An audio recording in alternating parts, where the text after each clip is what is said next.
Hey everyone, so I'm gonna talk about my offer today from a private credit firm. The headhunter has mentioned that comp will be total compensation will be low to mid 200,000s, and I'm preparing to meet with the company to negotiate. So I'll show the process of the research I did. First, I'll share my screen. If we go to the typical job boards, ZipRecruiter, Glassdoor, Indeed, it's really inaccurate info.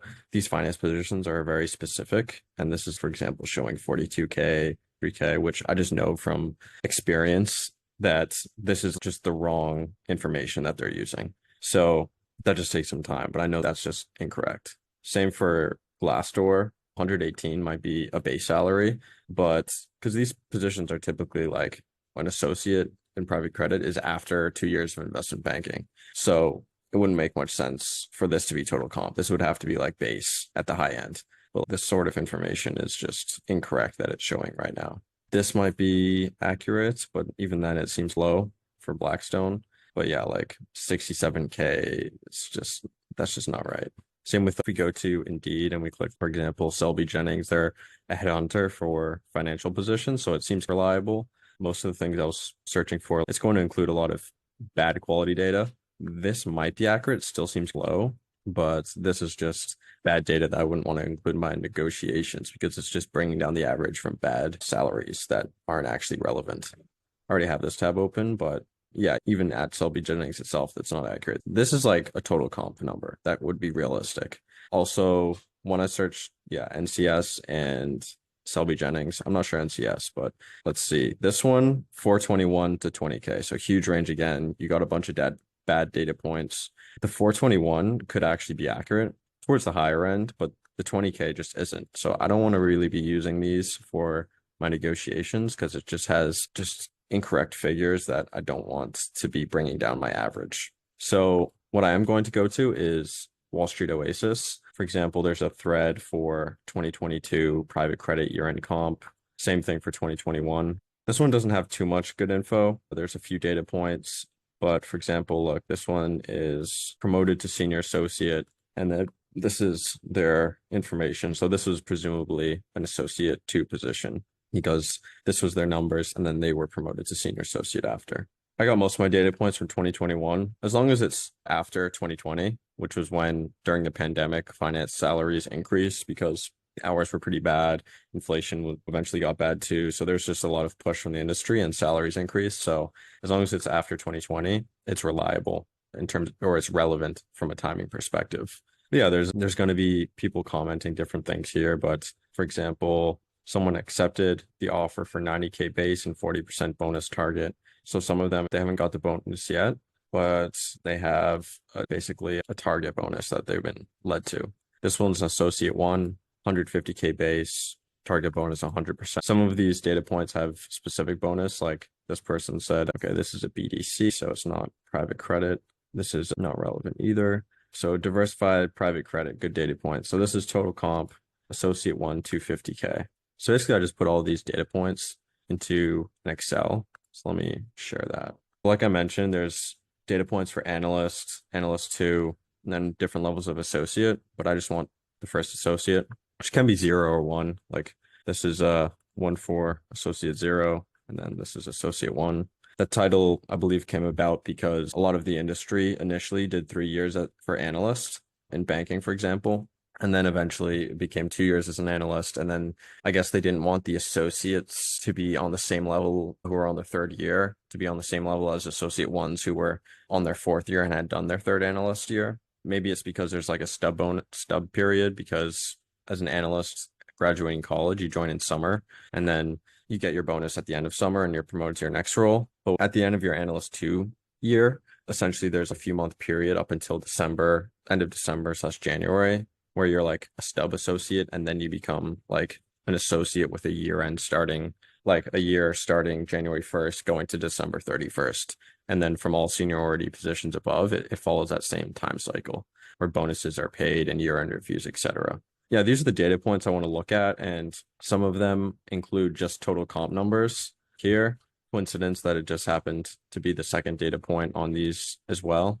And then some just give their base salary. So I include that in the average here. So it's usually around a 150K base, 150K bonus. So around 250 to 300K total comp, depending on whether you have 115 or 125K or 150K base, and then bonuses obviously vary. Like one outlier, of course, is this position for associate one, where they just had a high base to start and then a monstrous bonus. But in general, around this range for total comp.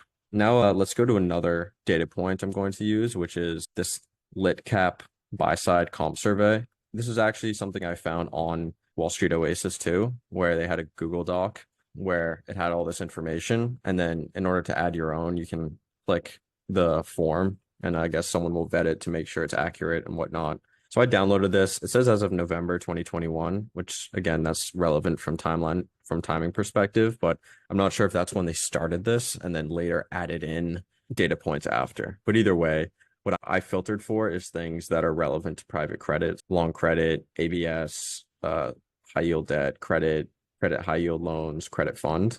Then also, because the offer that I have is in a high cost of living city, I'm only going to select the highest cost of living places that they have here. For example, like New York, Chicago, Los Angeles. London's high cost of living, but pay is worse in Europe, so I'm not going to include that.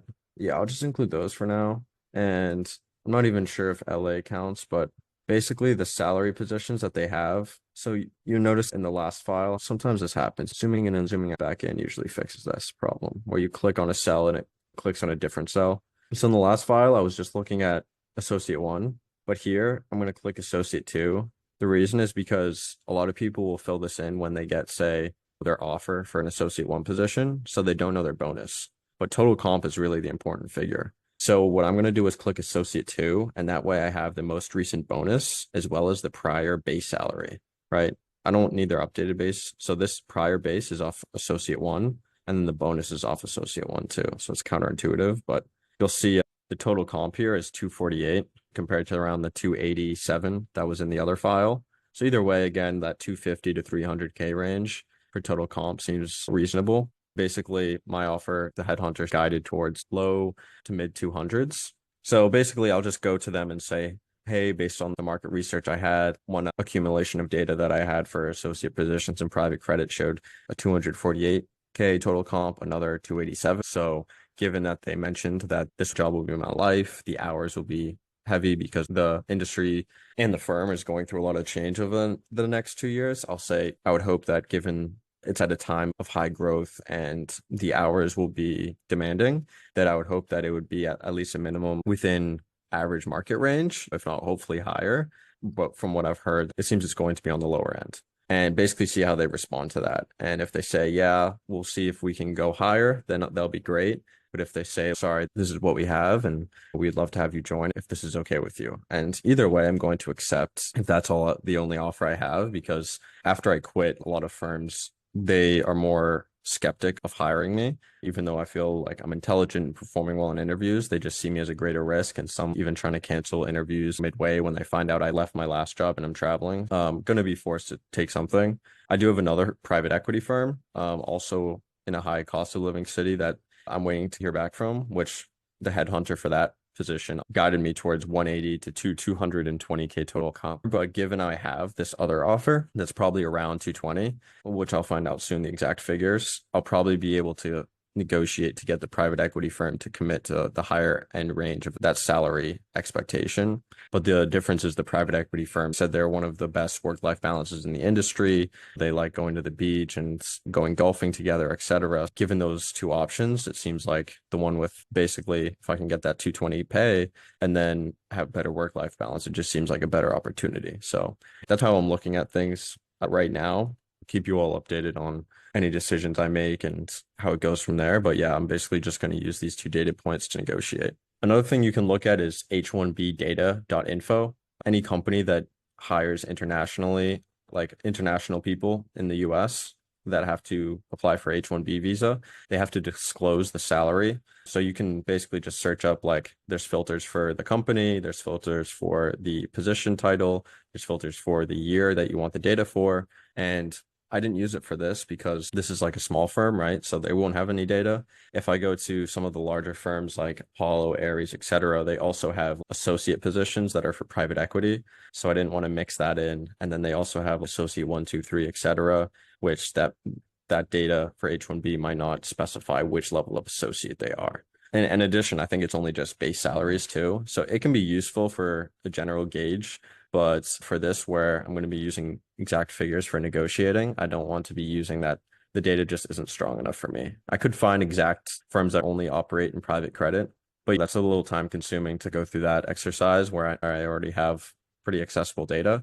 And then again, it doesn't solve that problem of understanding what level of associate they are all the time because the data isn't exactly uniform per company. So just another resource for you guys to use, but that I basically just use Wall Street Oasis and an Excel file that I also found on Wall Street Oasis. So one I made, one I found, and I'm just going to use those two. Yeah, if this was helpful at all, if you're interested in following that journey, hit the subscribe, hit the like button, helps out, and see you guys next time.